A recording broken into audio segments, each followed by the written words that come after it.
Добро вечер. Време е за најновите информации од културата. По повод празникот Свети Трифун, денот на лозарите, во музеот Галерија Кавадарци беше отворена традиционалната изложба 39 мапи на креативноста, на која годинава учествуваат 39 реномирани ликовни уметници од Македонија. На групната изложба беа представени 78 сликарски дела, како и 6 скулптури. По повод Свети Трифун, празникот на лозарите, во музеот Галерија Кавадарци беше отворена изложбата 39 мапи на креативноста. На оваа традиционална ликовна изложба, која се реализира повеќе од 20 години, учествуваат 39 реномирани ликовни уметници од Македонија. Тие се представија со по две новосоздадени дела, односно изложени се вкупно 78 сликарски дела, како и 6 скулптури. Најрепрезентативните автори со најрепрезентативни дела, со по две дела се присутни во нашата галерија. Моментално имаме изложено 78 дела, ликовни дела и 6 скулптури.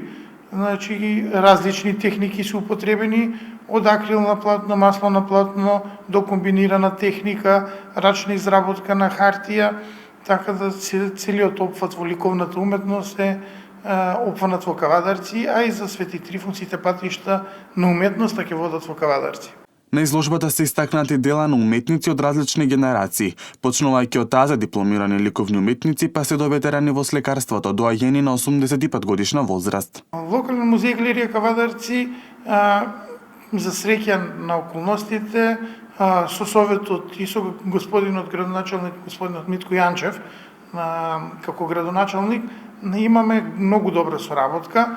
Тој е главен промотор и покровител на нашите изложби и на нашите настани, а со самото тоа ги покриваме и сите уметници и нивно присуство во нашата галерија.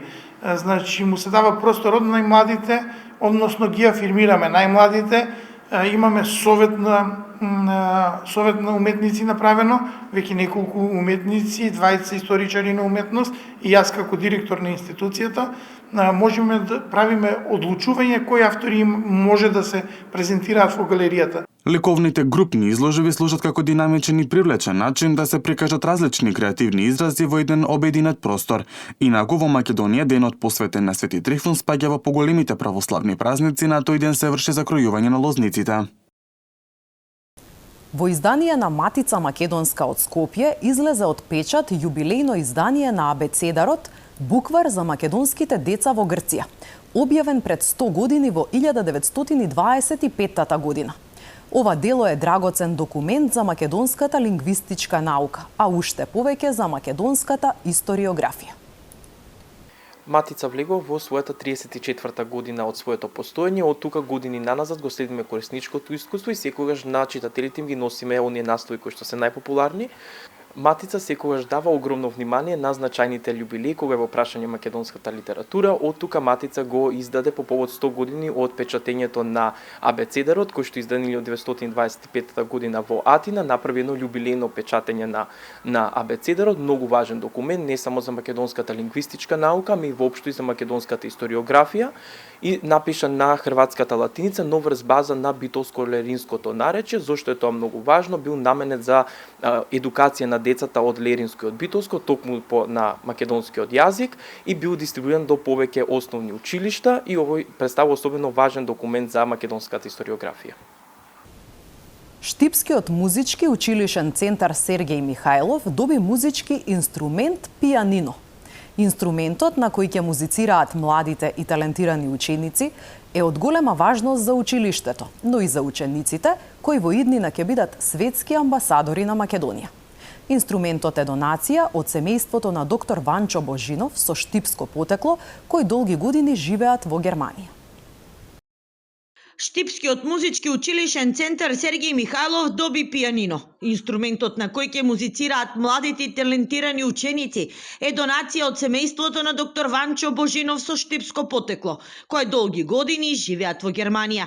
Ваквиот гест е од голема важност за училиштето, но и за учениците, кои во иднина ќе бидат светски амбасадори на нашата држава, рече директорот на училиштето, кој изрази голема благодарност за несебичниот гест.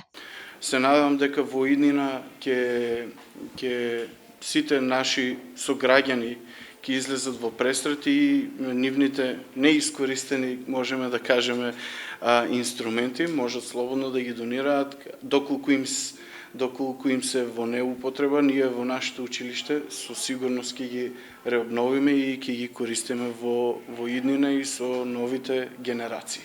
Ова не е прва донација од семејството Божинови кои се познати по својата филантропска кауза. Ова семејство и претходно има донирано во Штип, но во здравствена институција. Не се само тие донации, можам да кажам слободно дека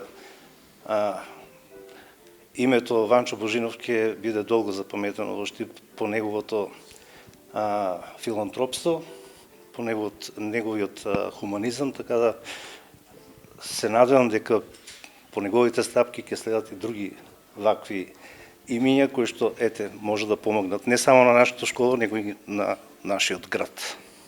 Музичкиот училишен центар Сергеј Михајлов е расадник на талентирани музичари, кои успешно музицираат и градат кариери низ Европа и светот.